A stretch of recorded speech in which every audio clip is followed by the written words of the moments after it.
Let's talk about paint bleed through. What is it? What to do if it happens to your paint project, and how to prevent it. I'll answer all of these questions and more, so stick around because that's coming right up.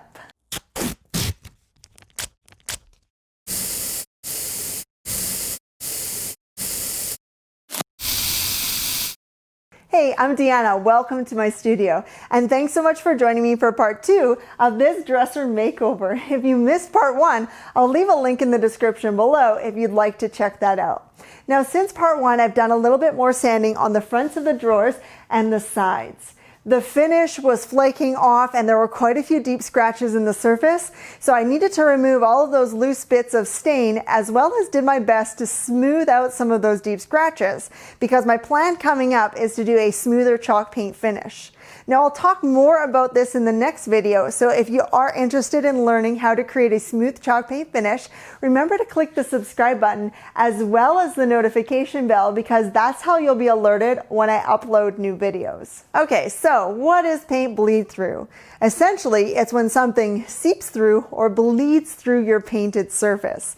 Now it could be a number of different things, but some examples would be tannins in the wood, a stain that's already on the surface, some pen or permanent marker. It could be food grease, nicotine, or even odors can seep through. Now I'm curious, has this happened to you on a paint project before? If it has, head down to those comments and let me know, what were you painting and what was bleeding through the surface? So what do you do if this happens to your paint project? Well, it's actually quite simple and not something that you should stress about. Now, the techniques and tips I'm about to share with you are based on bleed through, specifically on chalk painted items.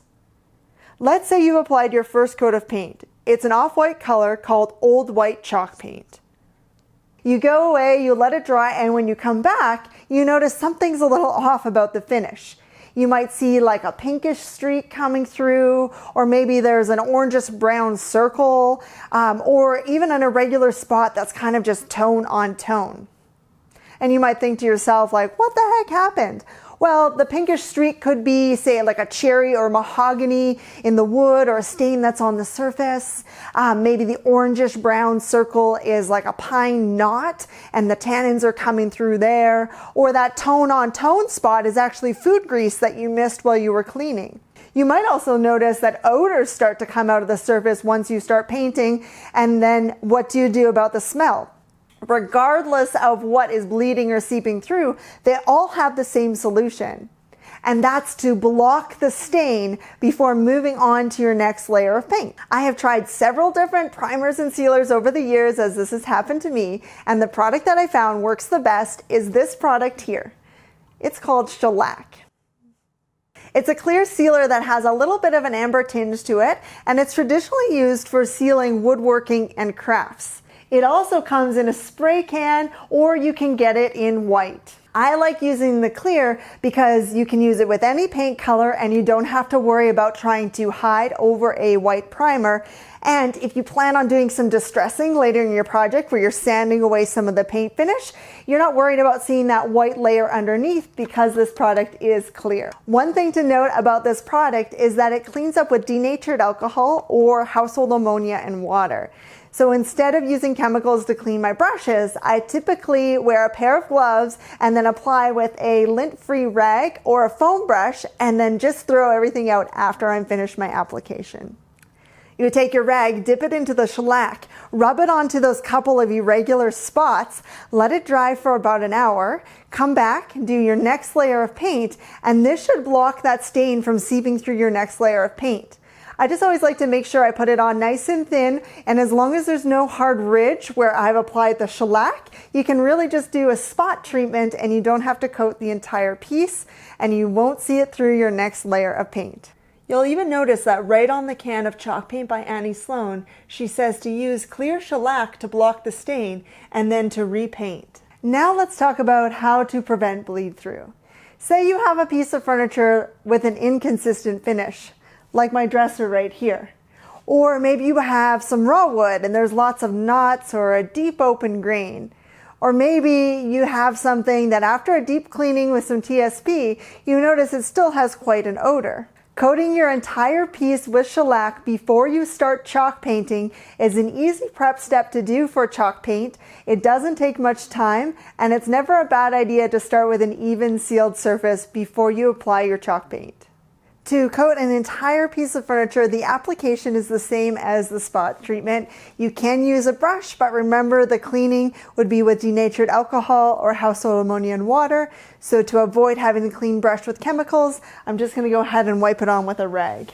Put on a pair of gloves to protect your hands because it is quite sticky and you'd have to use those same chemicals to clean it off your hands.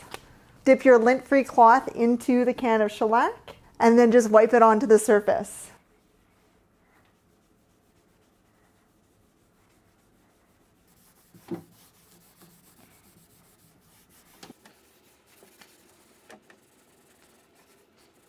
Not only does the shellac help to prevent bleed through, but it's going to help to create a consistent finish when I do my chalk paint. Areas like here where it's almost back to the raw wood, the paint may absorb more. Areas like here where there's still some of the finish, the paint may absorb less, and it could result in a patchy appearance of products coming up later on.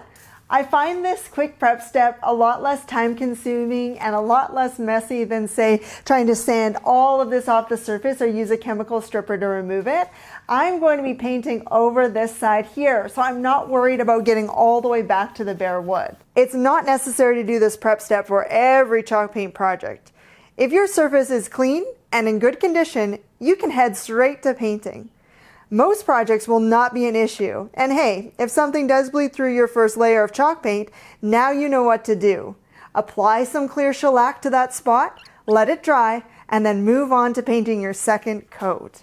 I'm all finished with my shellac application for this dresser, and I hope you could see from my demonstration just how quick and easy that actually was. I did not apply any shellac to the top or to the legs. I've got a different plan for those, but I have applied it to the entire frame, the sides, and the drawers of the dresser. My plan for part 3 is to show you how to create a smooth chalk paint finish. And originally I was planning on painting these drawer fronts as well, but now you can see that the shellac has just brought out that natural, beautiful wood grain. So I need your help. Head to the comments below and let me know what you think. Should I leave the drawer fronts as they are and just paint the sides and the frame, or should I paint the drawer fronts with a smooth chalk paint finish as well? If you'd like to be alerted when I upload that next video, remember to click the subscribe button and the notification bell. And if you enjoyed this video, remember to click the thumbs up. Thanks so much for watching, and I'll see you back here next time.